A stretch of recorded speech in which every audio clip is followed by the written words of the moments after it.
But first, our exclusive report on Scientology and its big plans for Australia.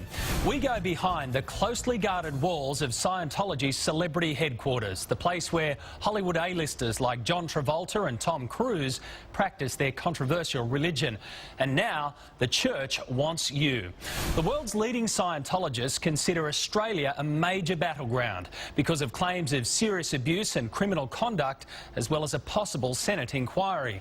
They're planning a massive blitz to fight back. Brian Seymour's travelled to Scientology's Celebrity Centre and its global headquarters in Florida to find out more. Today I am a god. You know, I don't know if you've noticed it or not, but it's pretty messed up out there. It's kind of a challenge to live on planet Earth. I see. G'day, mate. Can I ask why you're filming people going into the conference? Thank you. Yes, I am, yeah. I'm a journalist from Australia. Dig through my trash, follow me to taking my kids to school in the morning, following me to the grocery store. So there's no shortage of the things that the Scientology organization will do to silence their critics.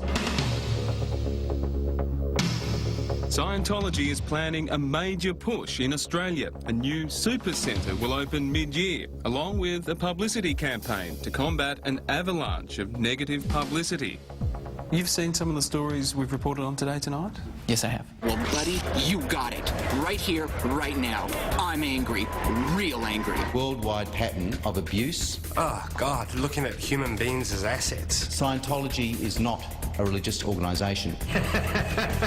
The art and practice of self-deception. Who sent you here to photograph us here today? Are you with the Church of Scientology? It's incredibly hard to live with. It is a criminal organisation that hides behind its so-called religious beliefs. I started working in an organization in Albuquerque, New Mexico at the age of 9. I got a worker's permit. You know, I actually don't hear much about anything like that, frankly. Grabbed me and threw me into the back seat of a car and sat on me and wouldn't let me, held my hands down and wouldn't let me go. This story is not about religion. It's about what people do in the name of religion.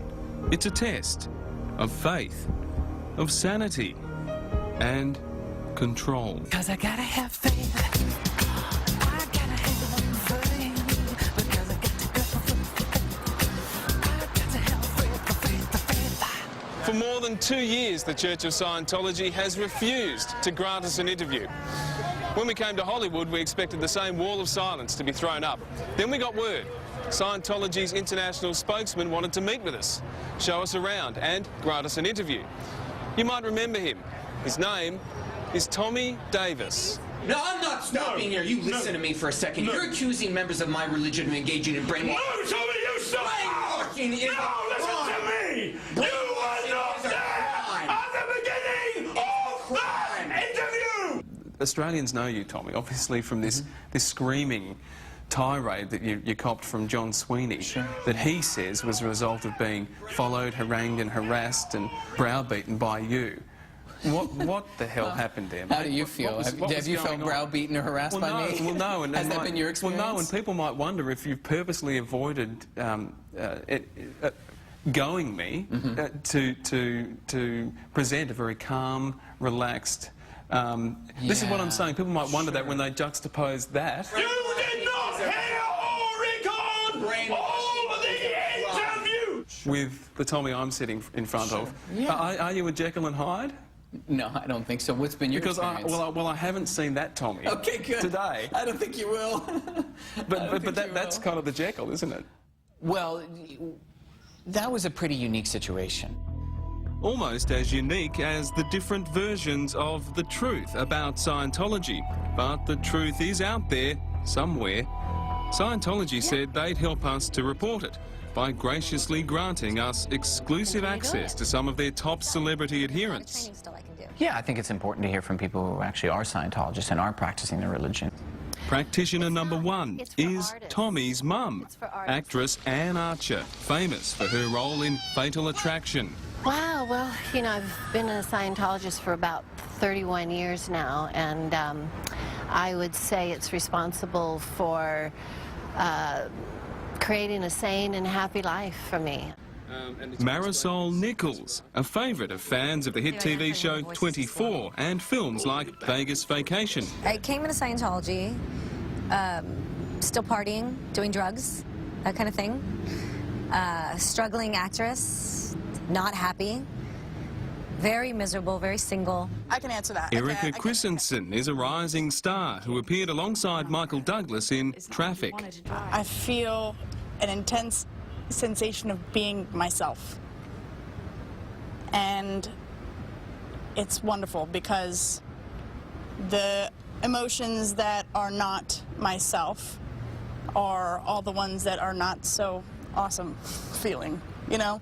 What? What made you yell out that remark? I do what I feel like. And the most famous 10-year-old boy in the world who gives Scientology up to $10 million a year, Nancy Cartwright, the voice of Bart Simpson. Sounds good, sis. Just tell me what to do. Bada boom. I mean, it's like, wham, there you go. It was a new life for me. It was, well, not to get cross about it, but one of those things, finding a religion that you were started to embrace, meeting a guy and falling in love, and then having a baby. And they all happened within such a short amount of time, and everything else has just been straight up for me. These lovely, talented performers are dedicated to Scientology. One of their key beliefs is the idea of past and future lives. Well, in Scientology, we believe that you come back. As a human? Absolutely. Has to be. You have to come back. No, it's not like reincarnation. It's you come back as a human being. Okay. I've done it millions and millions of times before, and I will continue to do that. I am immortal. You know, as a spiritual being, spirit never dies. I will never die. This body is getting older.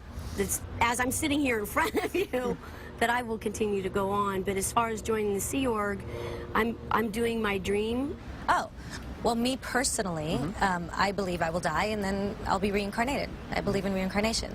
I know there's a lot of religions on this world that do too, so that's what I believe. Could you be reincarnated as a dolphin or a fly? You know, I don't know. I don't have enough experience of going, oh yeah, I remember I died and I was this and I was, you know? So I don't know, I just believe that when I die I will come back and I do live forever. That is Confused? So was I. That's a thing that's like personal to everyone. Okay. Because, you know, what if you thought that you were Cleopatra and I thought that I was Cleopatra? Then that would be a problem. You'd be wrong, that's right. Yeah, then I would be wrong. We got Exactly. a problem. Okay. So who are you talking to now? Well, I'm talking to Brian. Yeah. I'm talking to you, Brian. And what am I in your eyes? In my eyes, you're a spiritual being, and you've lived before, and you live again. Spiritual being, or are you talking to something else right now? Well, I'm just talking to you. Well, that's a relief. Is there a God in Scientology? There is no God in Scientology. L. Ron Hubbard is the source of everything. Why do they say there's a God? They're lying to you. Why? It's their way of pulling people in because it's all about money. Yeah, I believe in God. Describe God?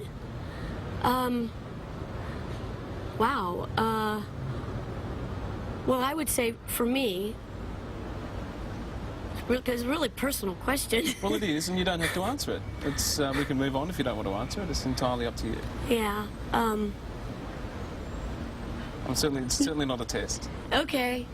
No, I don't mind answering it. I think God, to me, though, is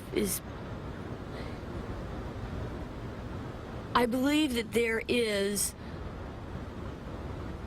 a power that I am striving for. I think the best way to describe that would be to name that God, you know. And ideally, I would have to say that I am striving to be that God. Nancy Cartwright's been down under 4 times, and she's raring for another chance to raise the religion's profile here. I love Australia.